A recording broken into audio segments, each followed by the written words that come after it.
Selamat menjalankan ibadah salat maghrib khususnya dari wilayah DKI Jakarta dan sekitarnya. Perbincangan kita lanjutkan di sini masih bersama Wakil Ketua Komisi 1 Mas Hanafi Rais dan juga Mas Ari, pengamat hukum internasional.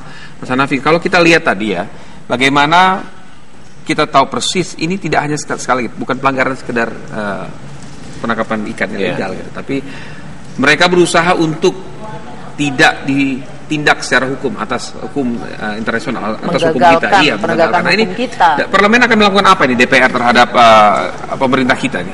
Alangkah apa? Yang jelas kita melihat ini tidak sekedar persoalan masalah illegal fishing, ya. Karena ini sudah melibatkan tadi angkatan perang negara lain, dalam hal ini Cina, yang sudah jelas-jelas sengaja melakukan penggagalan penindakan hukum dari wilayah kita ini. Nah, sehingga kalau ditanya sikap parlemen apa, ya kita kembali ke konstitusi kita, bahwa ada kedaulatan yang harus dijaga, ya, dan tentu instrumen negara itu juga harus punya sikap yang sama. Apakah itu Menteri KKP, TNI Angkatan Laut dan Udara, dan juga Bakamla yang selama ini menjadi instrumen negara untuk menjaga kedaulatan kita ini. Nah, cuma ini fungsinya memang kemudian beda-beda. Nah, karena kita menganggap ini adalah sudah wilayah masuk pada pelanggaran kedaulatan negara, dalam ini wilayah kelautan kita atau zona ekonomi eksklusif itu, maka tentu yang kita minta dari negara atau dalam ini pemerintah, representasi negara adalah meminta sikap ketegasan Cina. Ya, kalau kejadian ini sudah terjadi, ya kita tunggu. Misalnya apa yang bisa membuat kita ini terkompensasi atas pelanggaran Cina itu, misalnya permintaan maaf, kemudian melanjutkan negosiasi perbatasan 9 dash line yang diklaim Cina dengan zona ekonomi eksklusif kita, harus segera diselesaikan secara bilateral misalnya. Nah, ini menjadi landasan hukum supaya kalau ada kejadian di kemudian hari lagi, maka kita jelas dengan Cina urusannya jelas. Kalau mau dibawa ke mahkamah internasional pun itu juga jelas gitu. Nah, ini yang harus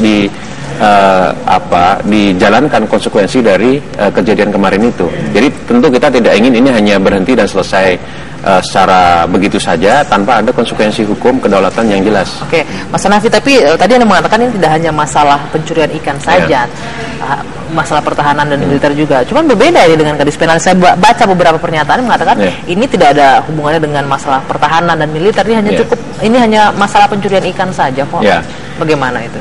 Ya ini yang kita butuhkan. Setiap kali kita menghadapi sebuah masalah yang sifatnya lintas sektoral, kita ini ingin sekali di parlemen ini bahwa pemerintah ini dengan segala instrumen yang dimiliki, ya tadi ada TNI, ada Bakamla, ada Kementerian Kelautan, itu punya sinergi dan koordinasi yang paten, ya.